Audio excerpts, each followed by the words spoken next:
মুঈনুদ্দিন আজমিরি একা যত অন্যায় অত্যাচারী জালিমরা ছিল তাদের বিরুদ্ধে হুজুর আমার একা লড়াই করেছে। এমনকি জাদুকর নিয়ে এসে গরিবে নওয়াজকে আগুনের জাদু পর্যন্ত করতে চেয়েছে। গরিবে নওয়াজকে তাও দমন করতে পারেনি। যখন জাদুকর উড়ে উড়ে চলে যেতে লেগেছে, গরিবে নওয়াজ নিজের জুতা খরমকে বলতে লেগেছে, যা পাঠিয়ে নেবে যায়।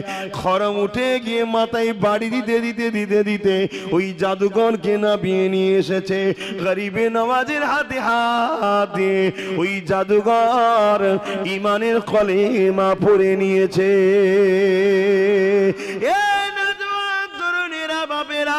এই ভারতের জমিনে যত অত্যাচারী ছিল, যারা গরিবদেরকে জুলুম করত, গরিবদের গলাতে ঘণ্টা ঝুলিয়ে রাখত, গরিবদের মুখ দেখলে অশুভ হবে মনে করত, নিচু জাত ছোট জাতের বিভাজন করে দিয়েছিল, মানুষের উপরে জুলুম অত্যাচারী স্টিম রোলার চালাতো। আমার গরিবে নওয়াজ এই ভারতের জমিনে এসে মানুষকে ভালোবাসা দিল। তাদেরকে বুঝাতে লাগলো, না বাবা, মানুষ সবাই সমান, সবার সৃষ্টি মানে একজন আল্লাহ। এ ছোট জাত ও নিচু জাত এরাম করো না, কারো গলায় ঘণ্টা ঝুলিয়ে দে কাউকে অপমান করো না। আমার গরিবে নওয়াজ যখন নাই সত্য কথা বলতে লাগলো, যারা মানুষকে লুটতে লেগেছিল, মানুষের উপরে নিজেদের প্রভুত্বকে চাপিয়ে দিয়েছিল, নিজেদের ঘরে মানুষের খোদা বানিয়ে দিয়েছিল, তারা আমার গরিবে নওয়াজের বিরোধী করতে লাগলো। আমার গরিবে নওয়াজকে নানান দিক থেকে মারতে চেয়েছিল। এমনকি গরিবে নওয়াজের জন্য এমন করে তিনাকে মেরে দিবার জন্য পানি বন্ধ করে দিতে লেগেছিল। আমার গরিবে নওয়াজ খাদেমকে বলেছিল, যাও আনাসাগর থেকে এক লোটা পানি তুলে নিয়ে আসো, আর পানিকে বলো মুঈনুদ্দিন ডেকেছে। এই যুবকেরা শুনে রেখে দাও, সমস্ত আনাসাগরের পানি শুধু নয়, গাছের ডাবের পানি, মায়ের স্তনের দুধ, সব এই লুটার মধ্যে আল্লাহ ক্ষমতা রয়েছে প্রবেশ করিয়ে দিয়েছে। বাচ্চাদের কান্না রোল পড়ে গেছে, সব জায়গায় পানি পাওয়া যাচ্ছে না। জালিমরা বুঝতে পেরে গেছে এটাই মুঈনুদ্দিনের হুকুম হয়েছে, যাকে আমরা তাড়াতে চেয়েছি, মারতে চেয়েছি, তারা আবার গরিবে নওয়াজের কাছে এসে ক্ষমা চেয়েছে।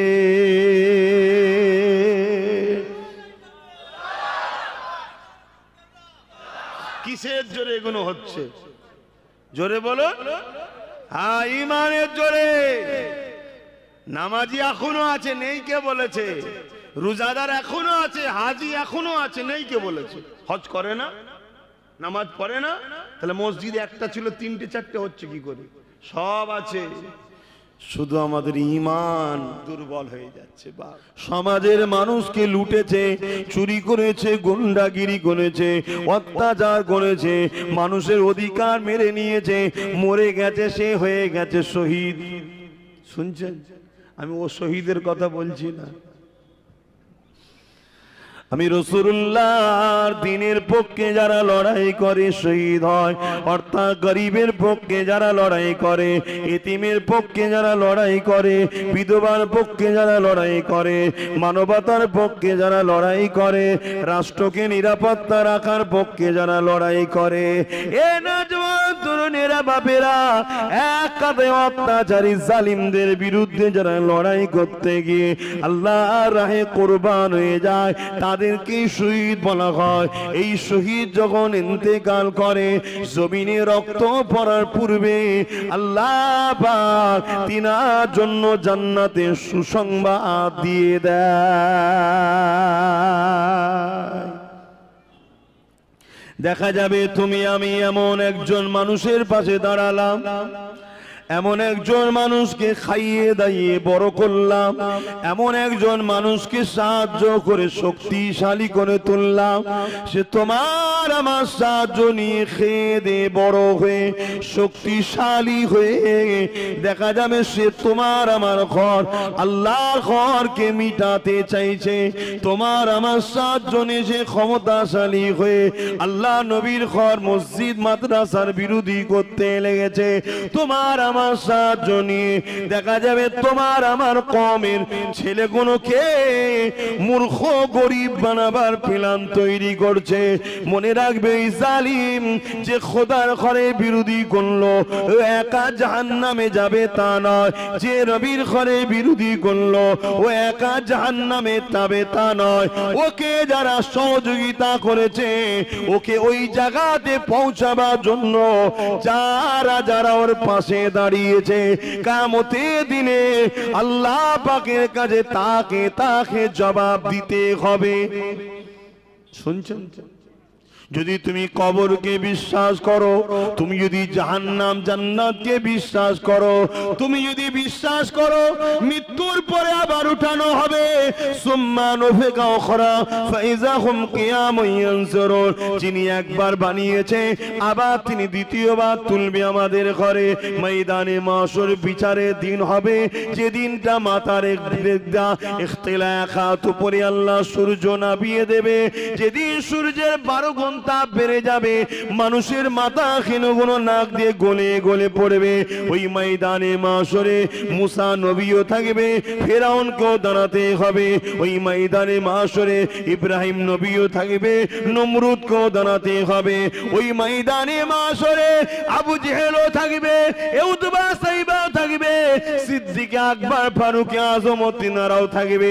ওই ময়দানে মাশরে মনে রাখবে তোমাকে আমাকেও দাঁড়াতে হবে, আর আজকে ছোট বড় জালিম গুলোকেও দাঁড়াতে হবে। তুমি যদি ওই ময়দানে মাশরকে ভয় করো, যে দিনটা হবে কতদিন আল্লাহর কোরআন জানাচ্ছে, কানা মিকদারু 50 আলফা সানাদিন, 50,000 বছরের একটা দিন হবে, যেদিন মাথার এক বেগদা ইখতিলাফাত উপরে আল্লাহ সূর্যকে নামিয়ে দেবে। ওই দিনে জমিনটা পুড়ে পুড়ে লোহা যেমন লাল হয়ে যায় ওই রকম লাল হয়ে যাবে। ওই দিনকে যদি তুমি বিশ্বাস করো তাহলে মনে রেখে দিও, তুমি ডাইরেক্ট অন্যায় করো, ডাইরেক্ট চুরি করো, ডাইরেক্ট গরিবকে লোটো, ডাইরেক্ট গরিবকে হত্যা করো, ডাইরেক্ট মিথ্যা কেসে তুমি তোমার মুসলিম ভাইকে ফাঁসাও, বা তুমি নিজে ডাইরেক্ট না করে তুমি এমন জনকে সাপোর্ট করলে, সাথ দিলে, যে ক্ষমতায় আসার পরে সে চুরি করছে, সে অন্যায় করছে, সে গরিবকে লুটছে, সে মুসলিম কওমের ছেলেগুলোকে দেখে দেখে ক্যাচার কেস দিয়ে জেলে ভরে দিচ্ছে, বা অন্য কোনো মানুষের উপরে জুলুম করছে, মনে রাখবে এর জন্য সে একা দোষী হবে না, তুমি তার শরীক হয়েছো, সহযোগী হয়েছো। আল্লাহ তোমাকেও তার সঙ্গে ওই ময়দানে মাশরে আযাব দেবে এবং তোমার ঠিকানা জাহান্নামে তার সাথে হবে। আর তুমি যদি অন্যায়ের বিরুদ্ধে থাকো, জালিমের বিরুদ্ধে থাকো, গরিবের পক্ষে থাকো, অসহায়ের পক্ষে থাকো, আল্লাহ নবী জানিয়ে দিল কিয়ামতের দিনে সে আমি নবী আমার শাফাত নিয়ে আল্লাহর জান্নাতে যাবে। আরো জোরে বলুন সুবহান।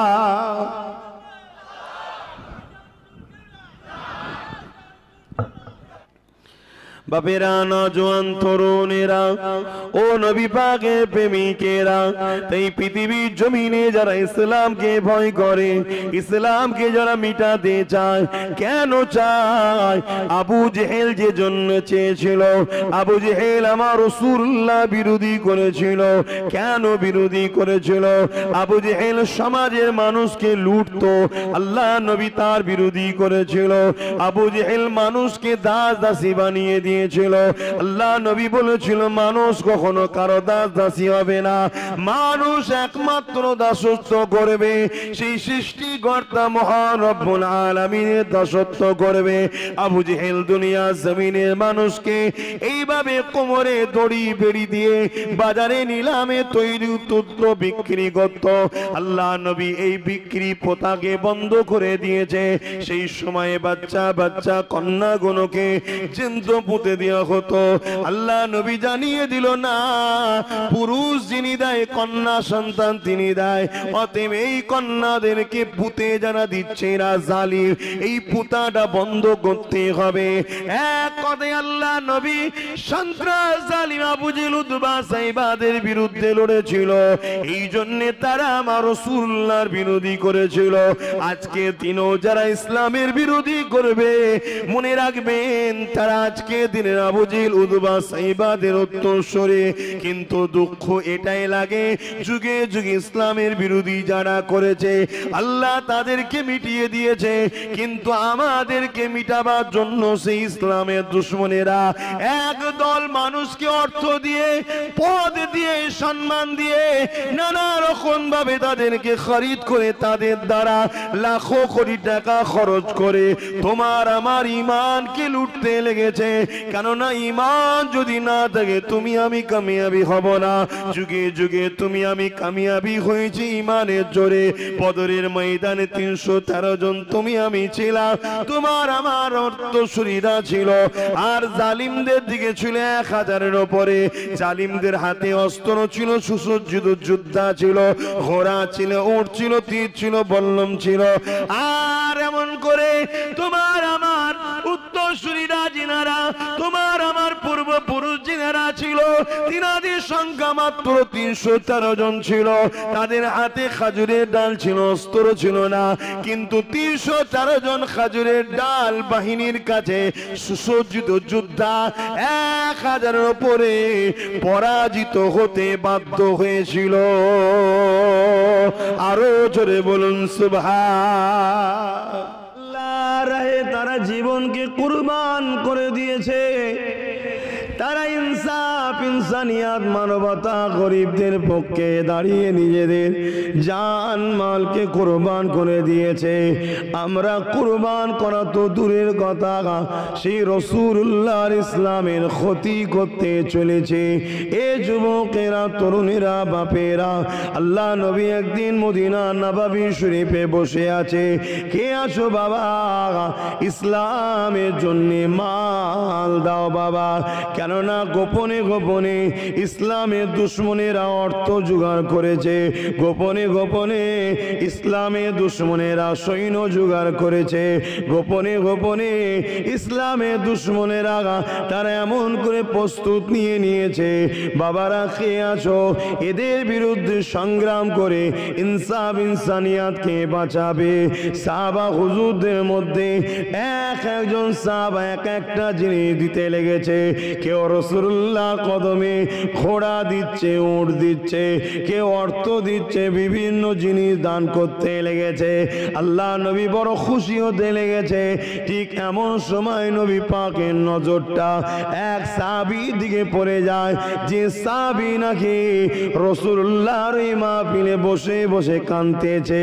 আল্লাহ নবী সাহাবীকে জিজ্ঞাসা করে, এ বাবা সাহাবী, সবাই আল্লাহর রাহে দান করে জান্নাত কিনে নিচ্ছে, তুমি এই রকম একটা সময় কেন কাঁদো বাবা? আল্লাহর রাহে দান করলে তার বিনিময়ে তো আল্লাহ জান্নাত দেয়। তা সাহাবারা দিচ্ছে, আর তুমি এই সময় কাঁদছো কেন? এরকম একটা আনন্দের সময়। ওই সাহাবী বলে, ইয়া রাসূলুল্লাহ, হাবিবাল্লাহ, আমি বড় গরীব, আমার দিবার মতো কিছু নাই। হুজুর, আমার যারা ভাই ভাই রয়েছে তারা দিচ্ছে, বিনিময়ে জান্নাত খরিদ করে নিচ্ছে। আমার এই পরনা চাদরটুকু ছাড়া আর দ্বিতীয় কিছু দিবার নাই। ইয়া রাসূলুল্লাহ, হাবিবাল্লাহ, আমি বড় গরীব, তবে হুজুর আমার ভাইয়েরা আল্লাহর জান্নাত খরিদ করছে, এটা অবশ্যই খুশির বিষয়। তবে এরকম একটা সুযোগকে আমি কাজে লাগাতে পারলাম না, এই জন্য সাহাবী বড় কাঁদতে লেগেছে। এ যুবকেরা, তরুণেরা, সাহাবা হুজুরদের মনটা বড় খারাপ হয়ে গেল। রাসূলুল্লাহর চোখে পানি এসে গেল। আহারে, আমার সাহাবীদের মধ্যে এত গরীব সাহাবী রয়েছে যিনার পরনা চাদর টুকুই রয়েছে। আল্লাহ নবীর চোখ দিয়ে পানি বেরোতে লাগলো। ঠিক এমনই সময় সাহাবীটা উঠে দাঁড়িয়ে পড়লে, আসসালাতু আসসালামু আলাইকা ইয়া রাসূলুল্লাহ, হাবিবাল্লাহ, হুজুর আপনি আমাকে একটু ইজাজত দেন হুজুর, আমি একবার ঘরে যেতে চাই। আল্লাহ নবী তাকে ইজাজত দিলেন, যাও বাবা যাও। ঘর বলতে আমাদের মতো ঘর নয়, কোন রকম পাতা দিয়ে ঘিরা, কোন রকম পাতা দিয়ে ঘিরা। ওই সাহাবীটা ঘরের বাইরে ওই পাতা দিয়ে ঘেরা ঘরের বাইরে দাঁড়িয়ে বাসির বলে ডাক দিল। এই হালকা বয়সের একটা ছোট্ট বাচ্চা ছুটে বেরিয়ে জড়িয়ে ধরে আব্বা আব্বা করতেছে। জোরে বলুন সুবহানাল্লাহ। অর্থাৎ ওই সাহাবীর সন্তান।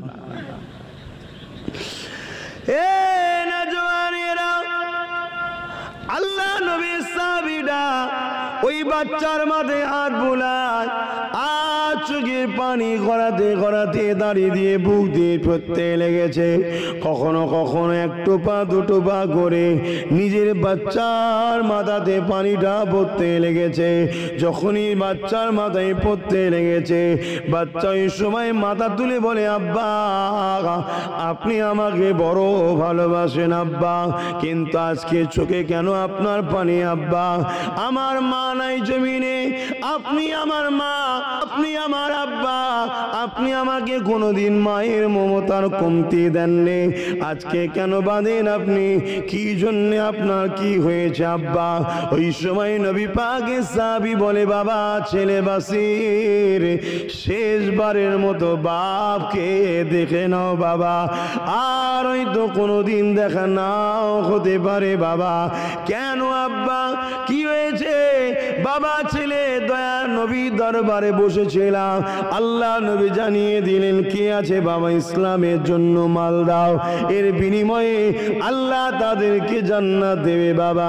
মা সাহাবা ভাইরা এক একজন এক একটা জিনিস দেয়, বিনিময়ে জান্নাত কিনে লায়। এ বাবা ছেলে বাসির, আমি তোমার আব্বা, আমার তো কোনো কিছুই নাই, এই পরনার চাদরটুকু ছাড়া তো কিছুই নাই, তাই আমি বাপ তোমার চিন্তা করেছি, আমি রাসূলুল্লাহ কাছে নিজের জানটাকে দান করে দেব। এ বাবা ছেলে, লড়াইয়ের ময়দানে যাব, ওখানে গেলে তো আর ফিরে না আসতে হতে পারে, তাই বাবা বাসির, তোমার মা তো দুনিয়ার জমিনে নাই, কেউ তোমার সারা নয়, আমি বাপ তোমার ছিলাম বাবা, আমিও চলে যাচ্ছি, না জানি ফিরে যদি না আসা হয় বাবা তাহলে আর দেখতে পাবে না, তাই শেষবারের মতো তোমার সঙ্গে দেখা করতে এসেছি বাবা। আহারে আমার নবীর সাহাবারা কেমন ছিল দেখো, ইসলামের জন্যে, মানবতার জন্যে, সভ্যতার জন্যে, অসহায়দের জন্যে, নারীদের অধিকারের জন্য, গরিবদের সাহায্য করার জন্য, সমাজের মানুষগুলোকে দাসত্ব প্রথার শিকল থেকে আজাদ করার জন্য তারা নিজেদের বাচ্চা পরিবারের কথাও ভাবে না, নিজেদের জানের ময়াও তারা করে না। অথচ আমরা মুসলিম ঘরে জন্ম নিয়ে আজ আমাদের অবস্থাটা কেমন দেখো, নিজেদেরকে আয়নার সামনে প্রশ্ন করবে যে আমরা ইসলামের উপকারের দিকে আছি না ইসলামের ক্ষতিকারকের দিকে চলে গেছি। আশা করছি আয়না থেকে আপনার ছবিটা আপনাকে উত্তর দিয়ে দেবে। যদি বলে ক্ষতিকারকের দিকে চলে গেছে, তওবা করে এখনো সময় আছে, ফিরে আসো। যদি মনে হয় না উপকারের দিকে আছে, আলহামদুলিল্লাহ, কোনো চিন্তা তাহলে নাই। এ যুবকেরা, ওই বাচ্চা তখন কি বলেছিলেন, আমার আব্বা অবশ্যই জমিনে আমার মা নাই, আমার আম্মা জান ইন্তেকাল হয়ে গেছে, আপনি আমার মা, আপনি আমার আব্বা, আপনি আমার সব কিছু, আজ আপনি আমার কাছে ছুটে এসেছে।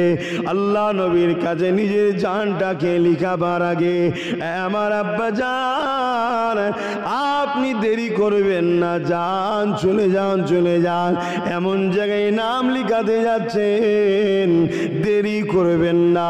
যদি আপনি লড়াইয়ের ময়দানে শহীদ হয়ে যান, কিয়ামতের দিনে আমি বাসির আল্লাহ পাকের কাছে বলবো, আল্লাহ আমার বাপ ছিল না, আমার মা ছিল না, আমার বাপটাই ছিল, আপনার দিনের জন্য যখন বাপকে প্রয়োজন হয়েছিল, আমার কোনো সাহারা না থাকার পরও আমি আমার বাপকে রুকে রাখিনি, আমি আমার বাপকে আপনার রাহে ছেড়ে দিয়েছিলাম। আরো জোরে বলুন সুবহান।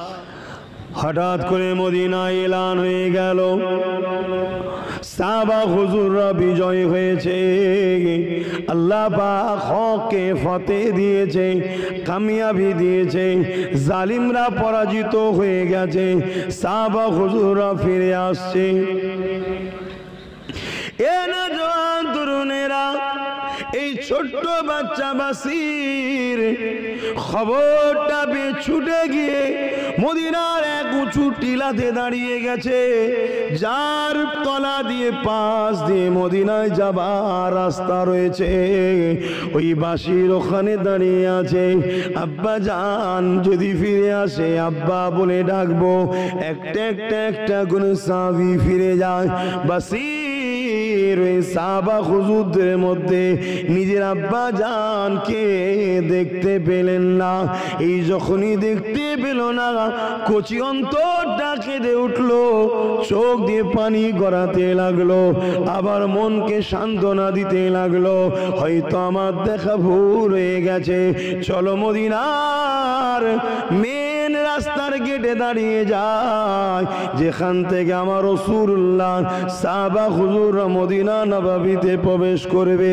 যখনই বাসি ছুটতে যায়, রাস্তায় বাধা হয়ে গেল, মাথাটা তুলে দেখে দিন দুনিয়ার বাদশাহ, দোনো জাহানের সুলতান নবী মুহাম্মদ রাসূলুল্লাহ দাঁড়িয়ে রয়েছে। আল্লাহ নবীকে দেখে ওই বাচ্চা বাসির বলতে লেগেছে, ইয়া রাসূলুল্লাহ হাবিবাল্লাহ, আমার আম্মা জান দুনিয়া জমিনে নাই, আমার আব্বা বড় গরীব ছিল, ইয়া রাসূলুল্লাহ আমার কাছে এসে বলেছিল, বাবা আল্লাহ আল্লাহ রাসূলের জন্য আমি লড়াইয়ের ময়দানে যাব, জানটাকে কোরবান করে দেবো বাবা। বাবা তাই আমি আমার আব্বাকে ছেড়ে দিয়েছিলাম। ইয়া রাসূলুল্লাহ হাবিবাল্লাহ, আজ সাহাবারা বিজয় হয়ে ফিরে আসছে, হুজুর আমি জানতে চাই আমার আব্বা জান কি ফিরে এসেছে? ওই সাহাবাদের কাতারে আমি আমার আব্বা জানকে দেখতে পেলাম না। ইয়া রাসূলুল্লাহ হাবিবাল্লাহ, আমার আম্মা নাই, আমার সারা হলো আমার আব্বা জান। এ যুবকেরা, দয়া নবী রহমতের নবী এই কথাটা শুনে বাসিরের দিকে আর মুখ রাখতে পারলেন না। নবী আমার মুখটাকে ঘুরিয়ে নিলেন, যেদিকে মুখটা ঘুরিয়ে নিল বাসির ঘুরে গিয়ে ওই দিকে হাজির হয়ে যায়। ইয়া রাসূলুল্লাহ হাবিবাল্লাহ, আপনি চুপ থাকবেন না হুজুর, দয়া করে বলেন আমার আব্বা কি বেঁচে আছে? আল্লাহ নবী ছোট্ট বাচ্চাকে কি জবাব দেবে? নবী আমার মুখটা আর একদিকে ঘুরিয়ে নিল, বাসির সেদিকে ঘুরে গেছে। আল্লাহ নবী চোখ ভরা পানি গড়িয়ে গড়িয়ে গড়িয়ে দাড়ি মোবারক দিয়ে সিনাতে পড়তে লেগেছে। বাসির বুঝতে পেরে গেছে, জমিনে হাঁটু গেড়ে বসে পড়ে বলতে লেগেছে, আল্লাহ আজ আমি বাপ হারা মা হারা হয়ে গেলাম, এই জমিনে আমার আর কেউ নাই। রাসূলুল্লাহ চোখের পানি প্রমাণ করে দিয়েছে, এই জমিনে আমার আব্বা জান আর বেঁচে নাই। আজ আমার বাপও চলে গেল, আজ আমার মাও চলে গেল, আল্লাহ আমি একা হয়ে গেলাম, আল্লাহ আমার কেউ আর নাই। যখন রাসূলুল্লাহর সামনে কথা বলেছে, নবী আমার হাঁটু গেড়ে বসে গিয়ে ওই বাসিরকে বুকে জড়িয়ে ধরে বলেছিল, ও বাবা ছেলে রে, যদি ফাতুনে জান্নাত ফাতেমা জাহরা যদি তোমার বোন হয়, হযরত আয়েশা সিদ্দিকা যদি তোমার মা হয়, দোনো জাহানের সুলতান নবী মুহাম্মদ রাসূল যদি তোমার বাপ হয়, বাবা ছেলে তুমি কি খুশি নয়? বাসির চোখে পানি মুছে নিয়ে বলে, এই পরিবারের সঙ্গে সম্পর্ক করার জন্য একটা নয়, আবার যদি আল্লাহ ফিরিয়ে দেয় আমার আব্বাকে, আবার আব্বা যদি কুরবানি হয়ে যায়, হাজারো সম্পর্ক যদি কুরবান হয়, সবই হয়ে যাক, রাসূলুল্লাহ আমার আপন, এটাই যথেষ্ট। আরো জোরে বলুন সুবহান। অনেক কষ্টের পর ইসলাম এসেছে, সেই ইসলামকে আমরা শেষ করে ফেলছি। হযরত আবু বকর সিদ্দিক রাদিয়াল্লাহু তাআলা আনহু হুজুরের জিন্দেগি যদি আমরা দেখি, ইসলামের সর্বপ্রথম যিনি ঈমানের কালেমা পড়ে নবীকে রাসূল জেনে আল্লাহকে আল্লাহ বলে দ্বীনে মুহাম্মাদির মধ্যে এসেছিলেন হযরত ওমর ফারুক, হযরত আবু বকর সিদ্দিক যখন রাসূলুল্লাহর পাশে করে নিয়ে কাবা শরীফের পাশে দাঁড়িয়ে আল্লাহর দ্বীনের কথা মানুষকে শোনাতে লেগেছে, ওই সময় তৎকালীন যারা জালিম ছিল হযরত আবু বকর সিদ্দিকের উপরে বড় বড় পাথর নিক্ষেপ করেছিল। ওই পাথরের আঘাতে হযরত আবু বকর সিদ্দিকের শরীর দিয়ে দগদগ রক্ত ঝরে ঝরে পড়তেছিল। কাবার চাতানে সর্বপ্রথম যে মানুষটা রক্ত ঝরেছে উনি ফুরফুরা জমিনের আবু বকর সিদ্দিক দাদা হুজুর পীর কেবলা 30তম মুহূর্ত পুরুষ ছিলেন। এ যুবকেরা, তরুণেরা, বাপেরা, তিনি আল্লাহর দ্বীনের জন্য এতটা কষ্ট করেছে, এত মার মেরেছিল। হযরত আবু বকর সিদ্দিক অজ্ঞান হয়ে পড়ে রইল। আহারে, ওনাকে তোলার কেউ ছিল না। এমন করে তামিল গোত্রের মানুষেরা হযরত আবু বকর সিদ্দিককে উঠিয়ে নিয়ে গিয়ে ঘরে পৌঁছে দেয়। আল্লাহ পাকের হুকুমে যখন আবু বকর সিদ্দিকের হুঁশটা ফিরে আসে, দেখে মায়ের কোলে মাথা দিয়ে শুয়ে রয়েছে। হুঁশটা ফেরার পরে সর্বপ্রথম জবানে যে কথাটা বলেছিলেন, ইয়া উম্মি কাইফা হালুন নবী, আমার আম্মা জান, আমার নবী কেমন আছে। নিজে রক্তাক্ত, নিজের শরীর ফেটে গেছে, পুরো রক্তে ভিজা শরীর, অজ্ঞান হয়ে পড়েছিল, জ্ঞান ফিরেছে, তথাপিও নিজের কথা ভাবছে না। কেন? তারা নিজেকে নিজের থেকেও রসুলকে বেশি ভালোবেসেছে। জোরে বলুন সুবহানাল্লাহ।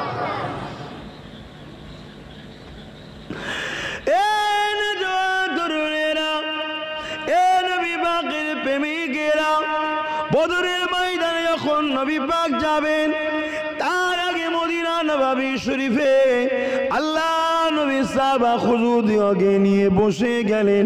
বাবা সাহাবারা খবর পেল 1000-এর উপরে জালিমরা সুসজ্জিত অস্ত্র শস্ত্র নিয়ে মদিনা শরীফের উপরে হামলা করবে বলে আগে আসছে। বাবা, মা বোন বেটিদের মদিনাকে রক্ষা করার জন্যে, 70 দিনকে হিফাজত করার জন্যে বাবারা কে কে যাবে বলো বাবা। ওই সময় মুহাজিরিন সাহাবাদের মধ্যে থেকে হযরত আবু বকর সিদ্দিক উঠে দাঁড়িয়েছিলেন। ইয়া রাসূলুল্লাহ, হাবিবাল্লাহ, হুজুর আপনি চিন্তা করবেন না, আমরা আপনাকে নবী বলে রাসূল বলে যেদিন মেনে নিয়েছি, ওই দিন থেকে আমাদের জান মাল ধন দৌলত পরিবার সন্তান আর আমাদের নাই, সব কিছু আপনার কদমে কুরবান করে দিয়েছি। ইয়া রাসূলুল্লাহ, হাবিবাল্লাহ, হুজুর একবার হুকুম করুন কোথায় যেতে হবে, কেন যেতে হবে, কি জন্য যেতে হবে। হুজুর কোনো প্রশ্ন করব না, শরীরে যতক্ষণ জান থাকবে আপনার জন্যে ওই জানটাকে দিবার জন্য আমরা ব্যস্ত হয়ে থাকি। যুবকেরা, তরুণেরা, আল্লাহ নবী বড় খুশি হয়ে গেলেন। নবী আমার মুহাজিরিনদের কাছ থেকে উত্তর পেয়ে গেল। আনসারী সাহাবাদের দিকে আল্লাহ নবী তাকিয়ে রইলেন। আনসারী সাহাবাদের মধ্যে দেখে হযরত সাদ ইবনে মায রাদিয়াল্লাহু তাআলা হুজুর আমার উঠে দাঁড়িয়ে বললে, আল্লাহ নবীকে সালাম দিয়ে বলতে লাগলে, ইয়া রাসূলুল্লাহ, হাবিবাল্লাহ, মক্কা জালিমরা যখন আপনাকে জানে মারতে চেয়েছিল, মক্কা জালিমরা যখন আপনাকে দুনিয়া থেকে সরিয়ে দিতে চেয়েছিল, ইয়া রাসূলুল্লাহ, ইয়া হাবিবাল্লাহ, আপনি মক্কা ছেড়ে দিয়ে ইয়াসরিব মদিনা মদিনাতে এসেছিলেন। এই খবর পাওয়ার সাথে সাথে আমরা আনসারীরা মদিনার বর্ডারে মাসকে মাস অপেক্ষায় করেছি, কবে আপনি আসবেন, কবে আপনি আসবেন। যেদিন আমরা এসে পেয়েছি আপনাকে, মানুষ সাত হাতে পেয়ে জানা খুশি হয়, আপনাকে পেয়ে তার থেকে বেশি আমরা মদিনার মানুষ খুশি হয়েছি। ইয়া রাসূলুল্লাহ, হাবিবাল্লাহ, আপনার হাতে আমরা হাতটা দিয়েছি, আপনাকে নবী বলে, আপনার কথা দিয়ে আল্লাহকে আল্লাহ বলে, আল্লাহকে আল্লাহ বলে, আপনাকে নবী বলে ঈমানের কালেমা পড়ে নিয়েছি। ইয়া রাসূলুল্লাহ, হাবিবাল্লাহ, সেদিন থেকে আমরা আমাদের জান মাল আপনার কদমে কোরবান করে দিয়েছি। ইয়া রাসূলুল্লাহ, আপনি একবার হুকুম করুন। আমরা মুসা নবীর উম্মতের মতো নয়। মুসা নবী তার উম্মতদেরকে বলেছিল, চলো কুস্তুনতুনিয়াতে যেতে হবে, যেটাকে আজকে প্যালেস্তাইন বলা হয়। মুসা নবীর উম্মতেরা বলেছিল, ও মুসা, তুমি আর তোমার আল্লাহ লড়াই করতে যাও, আমরা নাই, আমরা যাব না। ইয়া রাসূলুল্লাহ, হাবিবাল্লাহ, আমরা ওই রকম নয়। আমরা আমাদের নিজেদের সিনাগুলোকে আপনার জন্য ঢাল বানিয়ে ঘিরে রাখবো। ইয়া রাসূলুল্লাহ, যতক্ষণ আমরা থাকবো আপনার শরীরে কোনো আঁচ হতে দেব না। আরো জোরে বলুন সুবহান।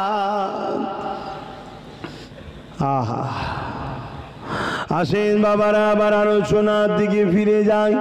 আল্লাহ নবী, নবী, দয়া নবী, নবী আমার দিনের জন্য নিজে খোদ কত কষ্ট করেছে। আল্লাহ নবী তায়েফে জমিনে গেলেন। বাবারা, তোমাদের কাছে এক আল্লাহর বাণী নিয়ে এসেছে, ইনসাফের কথা নিয়ে এসেছে, ইনসানিয়াতের কথা নিয়ে এসেছে, সভ্যতার কথা নিয়ে এসেছে, মানবতার কথা নিয়ে এসেছে, প্রেমের কথা নিয়ে এসেছে। এ বাবারা, আমি রাসূলুল্লাহকে তোমরা আঘাত করো না, কিন্তু তায়েফে মানুষেরা আল্লাহ নবীকে পাথর ছুঁড়ে ছুঁড়ে মারতে লেগেছে। নবী পাকের শরীর মোবারকে যেখানে যেখানে পাথর লাগে ওখানটা ফেটে গিয়ে রক্ত ঝরতে লেগেছে। ভেবে দেখুন যুবকেরা, আল্লাহ জিনার জন্য কায়নাতকে বানিয়েছে। এই আসমান আল্লাহ আমার নবীর জন্য বানিয়েছে, এই জমিন আল্লাহ নবীর জন্য বানিয়েছে, ফেরেশতা আল্লাহ বানিয়েছে নবীর জন্য, আরশ বানিয়েছে, কুল কায়নাত আল্লাহ বানিয়েছে নবী মুহাম্মদ রাসূলের খাতিরে। সেই নবী পাকের উপরে জুলুম হতে লেগেছে। নবী পাক আমার অজ্ঞানে পড়ে রয়ে গেলেন। সাহাবা খোঁজমন করে ফেরেশতারা কাঁদতে লেগেছে।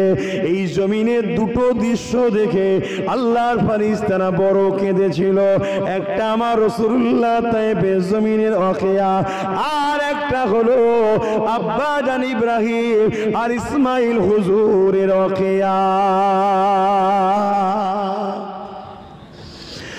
এ যুবকেরা, এ নবী পাকের প্রেমিকেরা, আল্লাহ নবী অজ্ঞান ও চৈতন্য হয়ে পড়ে রয়ে গেলেন। আল্লাহ নবী শরীরে রক্ত ঝরতে লেগেছে, ফেরেশতারা কাঁদতে লেগেছে। ও রব্বি আল্লাহ পাক, আপনার হাবিবের উপরে কত জুলুম হয়েছে, আপনার হাবিবের উপরে কত অত্যাচার হচ্ছে। আপনি সবার থেকে জিনাকে বেশি ভালোবাসে, সেই নবীর উপরে এত অত্যাচার জুলুম হতে লেগেছে। আল্লাহ পাক, আপনি এখনো কেন খামোশ চুপ হয়ে আছে? আল্লাহ, আপনি এখনো কেন সবর হয়ে আছে? এইভাবে ফেরেশতারা রব্বুল আলামিনের কাছে বলতে লেগেছে। আমার আল্লাহ পাক জানায়, এ আমার ফেরেশতারা, দুনিয়া জমিনে যাও এবং পাহাড় চালক ফেরেশতাকে সাথে করে নিয়ে যাও, আর এমন করে তায়েফের মানুষগুলোকে ওই দুই পাহাড়ের বীজখানে চেপে দিয়ে মেরে দাও, বা পাহাড়টাকে তুলে তায়েফবাসীর উপরে চেপে দিয়ে মেরে দাও। আমি আল্লাহ ইজাজত দিয়ে দিলাম। তবে শোনো বাবা ফেরেশতা, শোনো শোনো, দুনিয়া জমিনে যাবার পরে আগে আমার হাবিবের কাছে যাবে, আমার হাবিবকে যে আমার সালামটা দেবে এবং এই কথাটা শোনাবে। যদি আমার হাবিব রাজি হয় তাহলে আমি আল্লাহ পাক ফয়সালা তো দিয়ে দিলাম, কিন্তু আমার হাবিবকে আগে শোনাবে। এ যুবকেরা, তরুণেরা, আজ আমরা এত অন্যায় করে, আজ আমরা এত জুলুম করি, আজ আমরা এত অত্যাচার করি, এখনো কেন আসমান থেকে ইট বৃষ্টি হয়নি, এখনো কেন আসমান থেকে পাথর পড়েনি, এখনো আসমান থেকে কেন অ্যাসিড পানি পড়েনি, এখনো কেন বিপদ আপদ আসেনি, এখনো কেন আযাব আসেনি? এর কারণ একটাই হলো, নবী আমার রওজা মুবারকে আজও কাঁদতেছে। আরো জোরে বলুন সুবহান। ওমর সাল্লাল্লাহু ইল্লা রাহমাতাল লিল আলামিন, আমার নবী পাকে আল্লাহ তামাম আলেমের জন্য রহমত করে পাঠিয়েছে। আমার নবী পাককে যখন ফেরেশতায় কথা শোনালো, আল্লাহ নবী চোখ দিয়ে পানি ঝরতে লাগলো, নবী আমার সিজদায় পড়ে গেলেন। আর এক রাতের মধ্যে রয়েছে নবী আমার হাত উঠাতে লাগলেন, হে আল্লাহ আপনি আপনার ফেরেশতাদের ইজাজতকে ফিরিয়ে নেন। আল্লাহ আপনি এদের উপরে পাহাড়কে চাপিয়ে দেবেন না, আপনি এদেরকে শাস্তি দেবেন না, এদেরকে দুই পাহাড়ের মাঝখানে দিয়ে মেরে দেবেন না। আমি রাসূলুল্লাহকে না চিনতে পারিনি, আল্লাহ আমি রাসূলকে যদি না চিনতে পারতো, আমাকে আঘাত দিত না, আমাকে ভালোবাসা দিত, পেয়ার করত। আল্লাহ আমি নবী পা মনে করি যদি এরা চিনতে নাও পারে, এদের ছেলে ছেলে ছেলে একদিন না একদিন আমি রাসূলুল্লাহকে নবী জেনে আমাকে পেয়ার করে, আপনাকে আল্লাহ জেনে আপনাকে পেয়ার করে নিজেদের ধন দৌলত জান মাল সব কিছু আপনার জন্য কুরবান করে দেবে। আল্লাহ পাক আমি রাসূলুল্লাহ দোয়া করি এদের উপরে আযাব দেবেন না, এদেরকে শাস্তি দেবেন না, এদেরকে আঘাত দেবেন না। এ যুবকেরা তরুণেরা, আমার নবী পাক যদি সেদিন দোয়া না করে বদদোয়া যদি করে দিত, তাহলে তুমি আমি দুনিয়া দেখতে পেতাম না, তুমি আমি ইসলাম পেতাম না, তুমি আমি মানবতা পেতাম না। আমার আব্বা জানেরা ছেলেদের সম্মান যে পাচ্ছেন এটা পেতেন না, মায়েরা বাচ্চাদের যে সম্মান বাড়ছে এটা পেতেন না। আমার নবী পাকের দয়া আল্লাহ রাব্বুল আলামিন আমার নবী পাকের দোয়া কবুল করেছে। দেখো না সেই তায়েফের জমিনে আজকে দিনের প্রতিটা বাচ্চা বাচ্চা সবাই নবী নবী নবী নবী নবী নবী নবী নবী নবী করছে।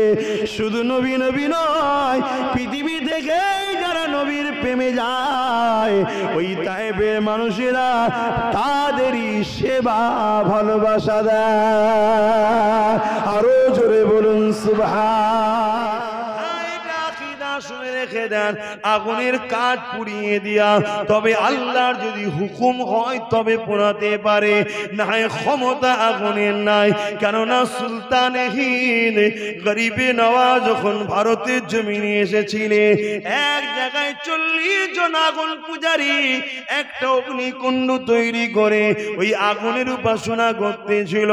আমার সুলতানে হিন্দ গরিবে নওয়াজ যখন তাদের কাছে গেল, গিয়ে বলতে লাগলো, ভাই তোমরা কি করতে লেগেছো? তারা বলতে লেগেছে আগুন দেবতার উপাসনা করছি, যাতে করে তারা আমাদেরকে ক্ষতি না করে, পুড়িয়ে না দেয়। হযরতে গরিবে নওয়াজ বলেছিলেন কতদিন করতে লেগেছো?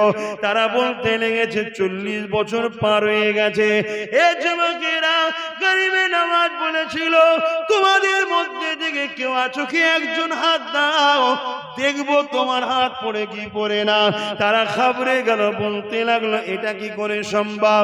গরিবে নওয়াজ বলতে লাগলো আগুনের ক্ষমতা নাই কখনো কাউকে পোড়াতে পারে যদি খোদার পক্ষ থেকে হুকুম না থাকে।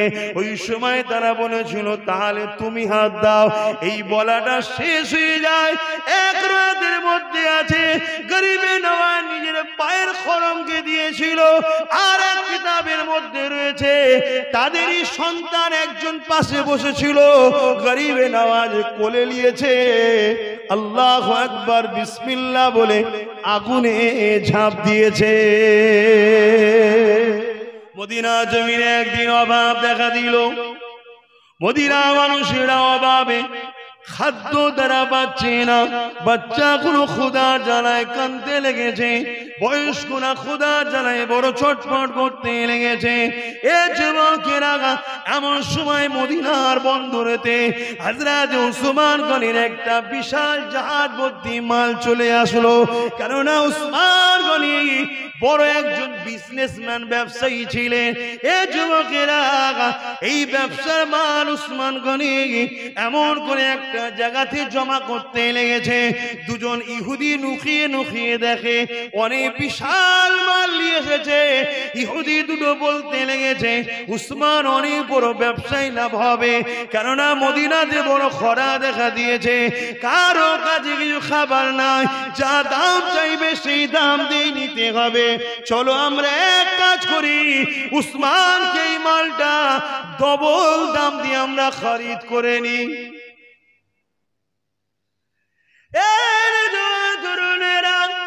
আল্লাহ যাকে যত বেশি ভালোবাসে তাকে তত বড় পরীক্ষা নাই। আল্লাহ পাক বলেছেন সূরা বাকারার মধ্যে, আমার বান্দা বান্দিরে আমি তাদেরকে বিভিন্ন দিক দিয়ে পরীক্ষা নেব, কখনো সন্তান দিয়ে, কখনো ভয় ভীতি দিয়ে, কখনো অভাব দিয়ে, কখনো বিমার দিয়ে, কখনো সম্পদের ক্ষতি করে বিভিন্ন দিক দিয়ে পরীক্ষা নেব। আমার পেয়ারা যারা হবে, যারা আমার ফয়সালাতে রাজি থাকবে, এ যুবকেরা শুনুনেরা, তাই মনে রাখবেন ইউসুফ আলাইহিস সালামকে আল্লাহ পাক কুয়াতে ফেলে পরীক্ষা নিয়েছিল। হযরত আইয়ুব আলাইহিস সালামকে 18 বছর বিমার দিয়ে পরীক্ষা নিয়েছিল। এ যুবকেরা প্রতিটা নবী আলাইহিস সালামের পরীক্ষা হয়েছে, সাহাবা হুজুরদের পরীক্ষা হয়েছে, ওলিয়া উলিয়াদের পরীক্ষা হয়েছে। হযরত ইমামে মালিক হুজুরকে জবানা শাসকের দ্বারা আল্লাহ পরীক্ষা নিয়েছে। সেই সময় জবানার যে ক্ষমতাশালী শাসক ছিল, ইমামে মালিক হুজুরকে জুলুম অত্যাচার করেছিল। কারণ ইমামে মালিক হুজুর ওই শাসকের অন্যায়ের বিরুদ্ধে কথা বলেছিল। এই জন্য ইমামে মালিক হুজুরকে নিয়ে গিয়ে জেলের মধ্যে বন্দী করে দিয়ে প্রতিদিন 100টা করে বেতের আঘাত দিত।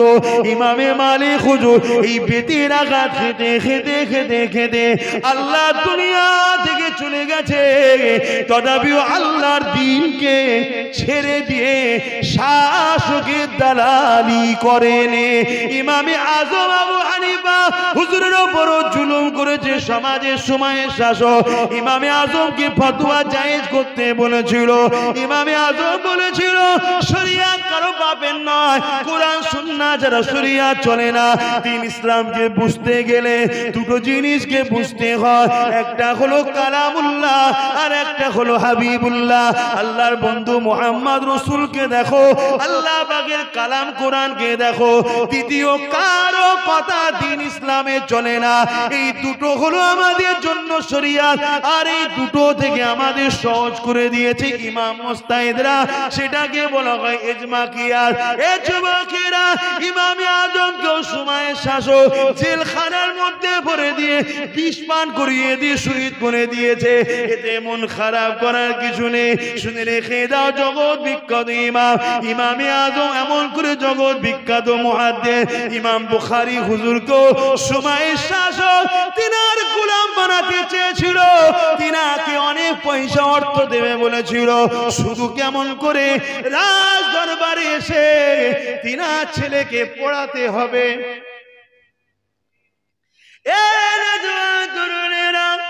আল্লাহ পরীক্ষা নেবে, যুগে যুগে যুগে যুগে পরীক্ষা নিয়েছে।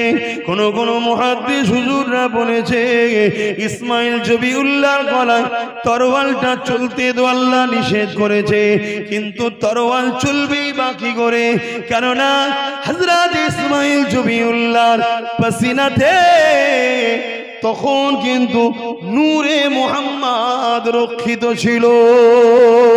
বিবাহের আগে পর্যন্ত ইব্রাহিম নবীর কপাল মুবারকে ছিল, তাই তো নমরুদের আগুন পুরাতে পারেনি। আর যখন বিবাহ হয়ে যায়, ওই সিলসিলা থেকে এমন করে ওটা উত্তরাধিকারী হিসাবে ইসমাইল হুজুরের কপাল মুবারকে চলে আসে। এ যুবকেরা, তরুণীরা, প্রেমিকেরা, এই ইতিহাস আমাদের ঘরে শিক্ষা দিয়ে যায়, যেটা আমাদের ঘরে এই কথাটাই বুঝিয়ে দিয়ে যায়, যত টাকার আপনি গরু কিনলেন ওটা আল্লাহ দেখে না, কত কষ্ট হয়েছে আল্লাহ দেখে না, কত টাকার আপনি পশু কিনলে আল্লাহ দেখে না, আপনার শরীর পশুর রক্ত জমিনে পড়ার আগে আল্লাহ কুরবানি কবুল করে নেয়। আল্লাহ আপনার গোস্ত রক্তের কোনো প্রয়োজন আল্লাহর হয় না, আল্লাহ আপনার তাকওয়াটাকে দেখে, আপনার ভক্তিটাকে দেখে, আপনার আল্লাহর উপরে প্রেমটাকে দেখে। তাই রেশারেশি করার নাম কুরবানি নয়, কাউকে দেখাবার নাম কুরবানি নয়। আল্লাহর খুশির জন্য আগে নিজেকে কুরবানি করো, নিজেকে ওই জায়গায় দাঁড় করান, আমি সবার সঙ্গে লড়াইয়ে প্রস্তুত আছি, আমার আল্লাহর বিরোধী যেতে আমি প্রস্তুত নয়। হ্যাঁ, আমার সাথে সন্তান মোকাবেলা হয়ে যায়, আমি সন্তানের দিকেও সরে যেতে রাজি আছি, আল্লাহ থেকে সরতে রাজি নয়। যদি আমার বাপ মার সঙ্গে মোকাবেলা আল্লাহর হয়ে যায়, আমি বাপ মাকেও ছাড়তে রাজি আছি, আল্লাহ থেকে নয়। কেননা আমার আল্লাহ তিনি আমাদের স্রষ্টা, তিনি আমাদের খালিক, তিনি আমাদেরকে দুনিয়ায় পরীক্ষা নিবার জন্য পাঠিয়েছে। এই যে দুনিয়া, এটা হলো লোভের জায়গা, এটা হলো পরীক্ষা জিনিস। সন্তান তো আল্লাহ দেয় আমাদেরকে, ময়া আল্লাহ ফেলে। স্ত্রীর গর্ভে আসার সাথে সাথে অটোমেটিক ময়া তৈরি হয়ে যায়, দুনিয়ায় আসার আগে জামা কাপড় কিনা হয়ে যায়। এই যে ময়া এতদিন কোথায় ছিল? তোমার বাচ্চা হওয়ার সাথে সাথে, গর্ভে আসার সাথে সাথে অটোমেটিক ওই বাচ্চার জন্য তোমার দিলে যে ময়াটা আসছে, এই ময়াটা আল্লাহ তৈরি করে তোমাকে আমাকে ওই সন্তান দিয়ে পরীক্ষা নিবার জন্যে। আল্লাহ বা ইব্রাহিম নবীকে এইভাবে অনেক পরীক্ষা নিয়েছে। এই পরীক্ষার পর একটার পর একটা পরীক্ষা নিতে নিতে নিতে আল্লাহ পাক ইব্রাহিম নবীর কোনো সন্তান দিল না। এমন সংসার একটা হলো আম্মা জান সারা হুজুরের সঙ্গে। ওই সংসার দীর্ঘদিন চলতে লেগেছে, সন্তান হয় না। এই আম্মা জান সারা হুজুর ইজাজত দিলেন, স্বামীকে ইজাজত দিলেন, আমার প্রাণের স্বামী আপনি দ্বিতীয় নেকা করুন, যাতে করে সংসারে কোনো আওলাদ সন্তান আসে। এ যুবকেরা তাই দ্বিতীয় স্ত্রী আম্মা জান হাজেরাকে বিবাহ করলেন, কিন্তু এরপরও কোনো সন্তান হতে লাগছে না। এমন সময়তে অনেক লম্বা কথা সংক্ষেপে বলি, 90 বছর যখন ইব্রাহিম নবী পার হয়ে যায়, এই সময় ঘোষণা এসে যায়, হযরতে জিবরাইল এসে আম্মা সারাকে হযরতে হাজেরাকে বলে, এ হাজেরা, আল্লাহ পাক আপনাকে একটা বেটা দেবে, যে বেটাটা নবী রাসূল হবে। আল্লাহ আপনি যাতে রাজি, আমি ইব্রাহিম যাতে রাজি। হযরত ইব্রাহিম আলাইহিস সালাম নিজের সন্তানকে নিয়ে, স্ত্রীকে নিয়ে ওই জায়গাতে রেখে দিল। তথাকথিত কিছু মানুষ ভাবতে পারে ইব্রাহিম কত নিষ্ঠুর। আরে বোকা, না না না, সে যার রব আল্লাহ স্রষ্টার উপরে ভরসা রাখে, তার কখনো চিন্তা করতে লাগে না। আম্মা জান হাজেরা হুজুরকে এবং তিনার ছোট্ট বাচ্চাকে নিয়ে গিয়ে ওই জায়গায় যখন রেখে দিয়ে চলে আসতে লেগেছে, আম্মা জান হাজেরা বলতে লেগেছে, হে আমার প্রাণের স্বামী, আপনি আমাকে এখানে রেখে, বাচ্চাকে রেখে কোথায় চলে যাচ্ছে? ইব্রাহিম আলাইহিস সালামের কোনো জবাব নাই। আবার বলতে লেগেছে, কোনো জবাব নাই। আম্মা জান হাজেরা বলতে লেগেছে, এই যে কাজটা আপনি করছেন, এটা আপনার নিজের ফয়সালা না আল্লাহ পাকের হুকুম। ইব্রাহিম আলাইহিস সালাম বললেন, এ হাজেরা শোনেন, আমরা নবীরা যেটাই করে আল্লাহ পাকের হুকুম যারা দ্বিতীয় কাজ কোনোদিন করে না, আল্লাহ পাকের হুকুম এখানে রেখে যাবার হুকুম হয়েছে। ওই সময় আম্মা জান হাজেরা কি বলেছিলেন, হে আমার প্রাণের স্বামী, আপনি যান, চলে যেতে পারেন, কোনো অসুবিধে নাই। কারণ আপনি যখন বলেছেন আল্লাহ রেখে যেতে বলেছে, আমি হাজেরা আপনাকে বলবো আপনি চলে যান। কারণ আপনি স্বামী হিসাবে আমার যেমন অভিভাবক গার্জেন, আমি হাজেরা বলে দিই, শুনেন, আপনার থেকে বড় অভিভাবক গার্জেন হলো আমার স্রষ্টা, আমার আল্লাহ।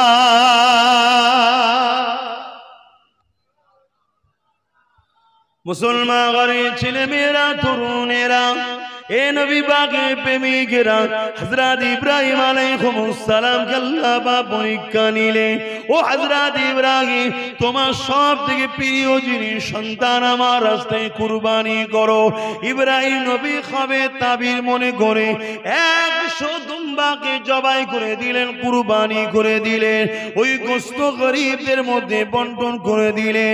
পরের দিন আবার খাবে দেখতে লেগেছে, ও হযরত ইব্রাহিম, তোমার প্রিয় সন্তান আমার রাস্তায় কুরবানি করো।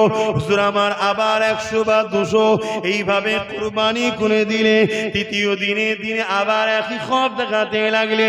ইব্রাহিম আলাইহিস সালাম নিজের সন্তানকে জিজ্ঞাসা করতে লাগলে, বাবা আমি খবে দেখতে লেগেছি আল্লাহর রাস্তায় তোমাকে কুরবানি করছি বাবা।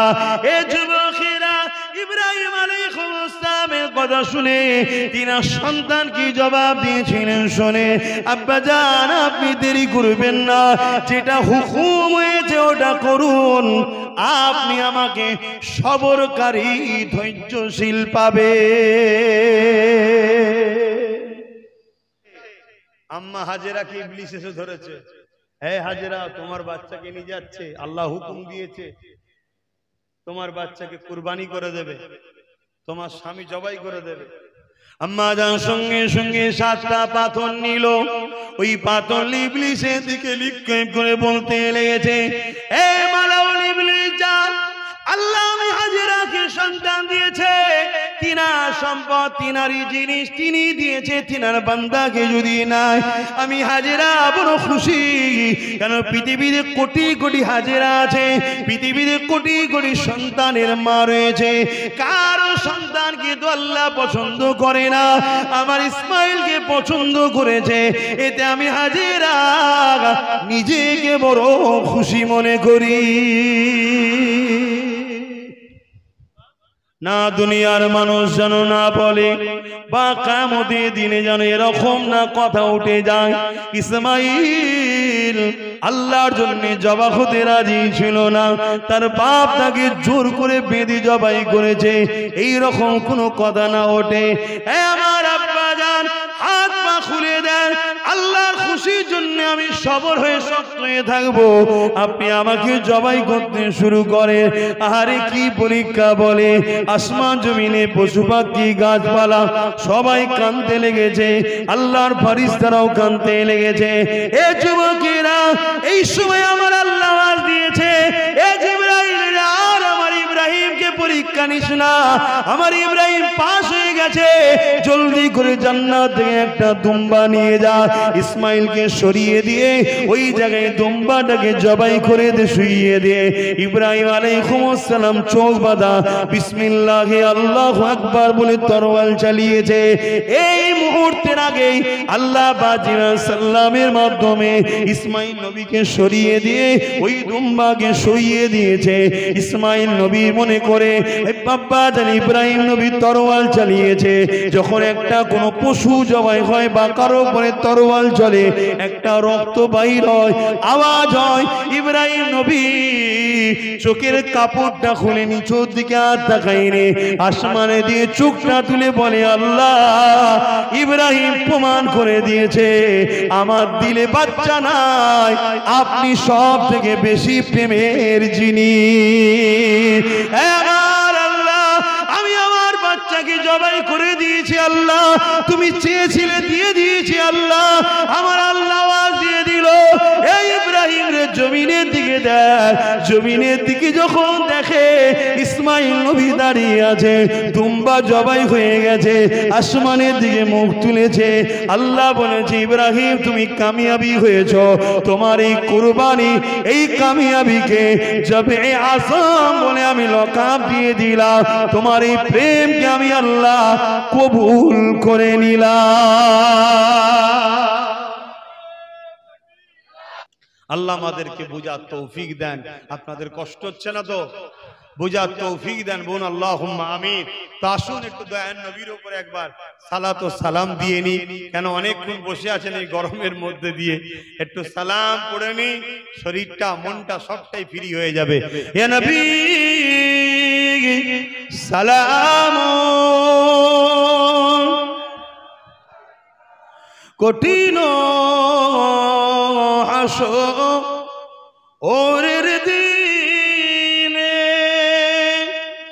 কি আছে মোদের এ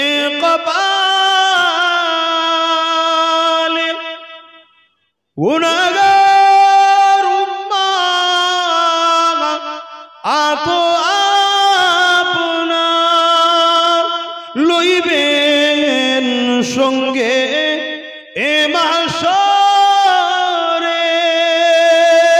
নবী সালাম ইয়া রাসূল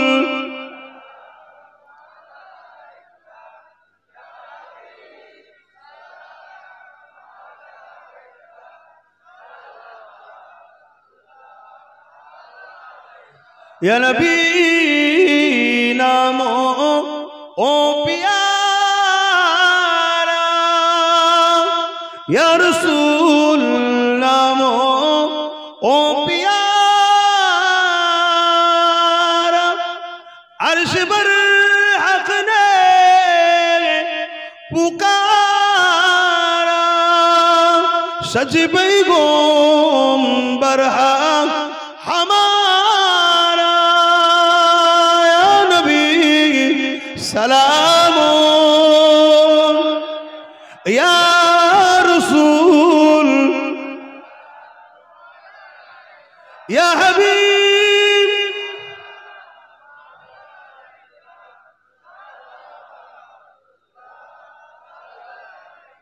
পড়িলো আল্লাহ আরো বাণী পোহালো দুঃখে এ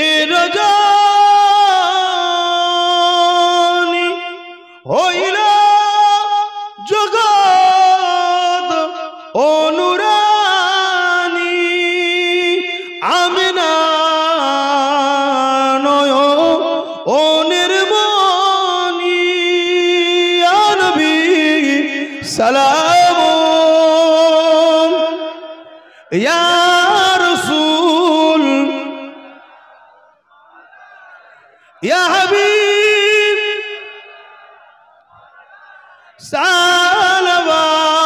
সালাওয়াতুল্লাহ সকলে বসুন কায়গে বসে দোয়া বালাগাল উলা বিকামালিহি